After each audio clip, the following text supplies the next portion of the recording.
स्टेशनला जाऊन तक्रार दाखल करावी लागत होती। BNS अंतर्गत आता ऑनलाईन पद्धतीने सुद्धा ती महिला स्वतःच्या सुरक्षेसाठी तक्रार दाखल करून त्या संदर्भात न्याय मागू शकते। 1 जून पासून सुरू झालेली ही कायदा प्रोसेस केंद्र सरकारने महिलांच्या सुरक्षेसाठी सुरू करत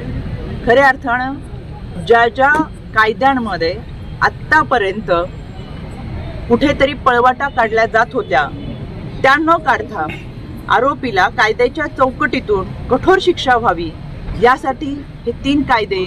राज्यामध्ये लागू केले गेले आणि त्याच्यामुळे अतिशय चांगल्या पद्धतीने जलद गतीने आरोपीला शिक्षा होण्यासाठी मदत होतीये। आणि म्हणून मला असं वाटतं